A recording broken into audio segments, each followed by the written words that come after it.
Hi, Dr. Killeen. Thank you so much for your wonderful talk. And we're going to follow up with a couple of questions. The first one, we do know you've been a teacher for a number of years, and we were wondering, of the topics that you've discussed today, which ones have been the most difficult or challenging for students to really grasp? Well, there are trivial answers to that, like the difference between positive reinforcement, negative reinforcement and punishment. But the things that are hard to grasp is the conceptual revolution from the inside story of explaining things in terms of attitudes, which are always post hoc, it seems, to explaining them in terms of societal context, rearing, and training. And so busting free from the shackles of enlightenment, where everything was up here, to environment, where a lot of it, not all of it, but a lot of it is around us, and that's what we can manipulate. When that happens to maybe a third of the students in a senior class, they come up and thank me, and it's not me, it's being a scientist, being an empiricist, being that context is Skinnerian. It's the same story my wife tells me. She's an academic administrator and says her success was due to me, and I said, what? And she said, two things. Empiricism, put the data on the table. I'll listen to you, let's see your data. And the other is behavior. Watch what reinforces people.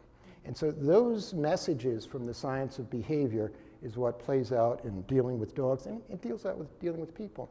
And that's what students learn, and many don't get there, but when they do, that gives value to everything. Absolutely.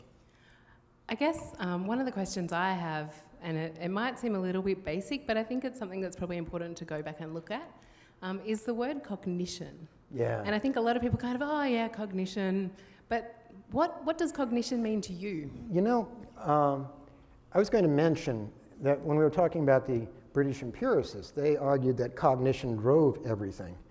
But, so, you know, I think, therefore I act. Behaviorists would say, I act, therefore I think. Or they'd say, acting is thinking. And there's a whole new movement in psychology, overdue, that gets cognition together with behavior, and it's called embodied cognition. That, I mean, you see me moving my hands. You know, there's this old joke about these Russian that work back and forth to work buddies and talked all the time. And when they got home, the wife would always ask, well, what did Ivan talk about today? And he said, it was too cold to talk. We had to keep our hands in our pockets. You know? So we lean towards things we like, away from things we don't. My colleague did a study of people that were having Botox injections, Art Glenberg. And you know, if you're not sure about something, you might frown, but you can't do that if you've had these Botox injections. And he measured the time it took them to understand sentences, either neutral ones or ones that weren't right or had bad outcomes. And they were a lot slower when they couldn't wrinkle their brow. So we read our body all the time. And so I think cognition has gotten stalled at the inside story that I've talked about. Now that it's found the body, it's starting to move ahead again in marvelous ways.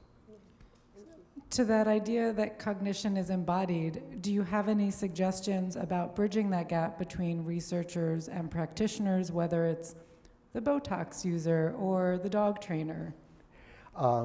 Well, it's Premack's lesson, I think, that all of the action is in action. It's how we think about things matter because it helps us prime action plans. In fact, my notion about what pleasure and emotions are is there are ways to decide, am I going to come to Arizona to this dog conference, or I'm going to go and watch the golf playoffs or something else? So, oh, golf would be fine, but I could do that all the time. No, I think I'm going to come to SPARCS. Going through that ability to evaluate action chains is what we do when we plan. As far as we know, humans are the main animals that plan. Apes may do it also. I don't know what the story is. We're going to hear later today about the story with dogs.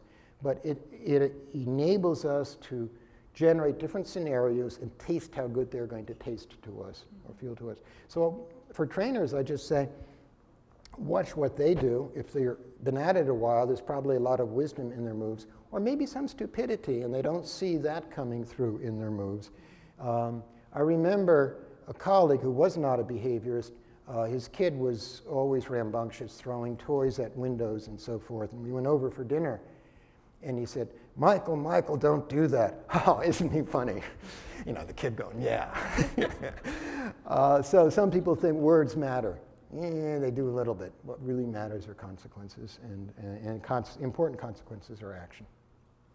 Fantastic. Well, in the interest of time and catching up on the schedule, we're going to stop the Q&A session with you now. Our in-house audience can perhaps track you down in the breaks if they have some more questions for you. And for everyone else watching online, we'll be back really soon with Ekram Dira and Back to the Future, Mental Time Travel in Animals. Thanks, everybody.